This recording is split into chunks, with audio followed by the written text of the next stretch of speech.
Antara amalan yang digalakkan dalam bulan Ramadan adalah membaca Al-Quran. Cuma ada yang bertanya, sama ada nak kejar habiskan 30 juzuk ataupun nak baca sambil merenung dan memikirkan makna-makna ayat Al-Quran dan tak kisah sama ada dapat khatamkan ataupun tidak. Sebelum tu, memikirkan dan merenung ayat Al-Quran ni kita panggil tadabbur. Apa itu tadabbur? Tadabbur ni adalah applied tafsir. Macam mana kita faham pure science dan juga applied science. Macam pure science tu adalah fizik, applied science tu adalah engineering. Macam itulah juga pure tafsir tu adalah tafsir dan applied tafsir tu adalah tadabbur. Bagi saya, kalau mampu ada masa yang cukup untuk habiskan 30 juzuk, ada akses untuk faham dan merenung ayat Al-Quran, contohnya dia ada seseorang yang autoriti untuk dia bertanya, ada kitab tafsir yang dia mampu baca, ada Quran terjemahan yang dia boleh tengok pada ayat-ayat yang jelas, maka seeloknya dia buat kedua-duanya sekali.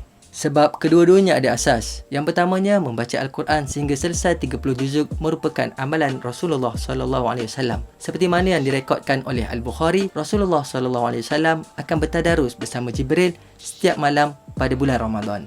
Mengkhatamkan Al-Quran juga merupakan amalan para salafus soleh, dan kita jangan pelik kalau diorang dapat mengkhatamkan banyak kali dalam bulan Ramadan.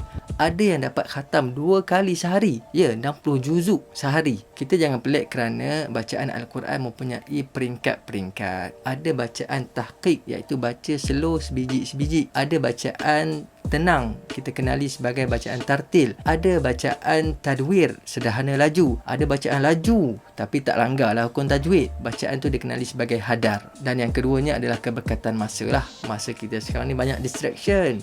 Tengok ada Netflix lah, ada Instagram lah, ada Facebook lah, ada YouTube lah. Ni yang duk tengok saya ni, dah mengaji ke belum? Begitu juga dengan tadabbur. Allah Subhanahu Wa Taala menempelak bagi mereka yang tidak berusaha memikirkan dan merenung ayat-ayat Al-Quran. Allah Subhanahu Wa Taala berfirman dalam surah Muhammad, A'udzu billahi minasyaitonir rajim. Afala yatadabbaruna al-Qur'ana am 'ala qulubin aqfaluha? Adakah mereka tidak berusaha memikirkan dan merenung ayat-ayat Al-Quran ataupun pada hati mereka terdapat penghalang yang mengunci? Kita juga berlindung daripada golongan yang disebut dalam hadis, iaitu akan datang satu zaman ada golongan yang membaca Al-Quran tetapi Al-Quran tidak melepasi kerongkong mereka, iaitu tidak masuk ke dalam hati mereka. Alhamdulillah, Ramadan kali ini saya rasa kebanyakan daripada kita ada banyak masa terluang. Maklumlah PKP, jadi boleh buat dua-dua kot. Boleh baca Al-Quran 30 juzuk dan boleh merenung dan memikirkan makna ayat Al-Quran. Kepada hero-hero, mungkin korang tak banyak masa, tapi korang boleh tadabbur beberapa potong ayat Al-Quran sebelum berangkat ke tempat kerja dan sentiasa memikirkan dan merenung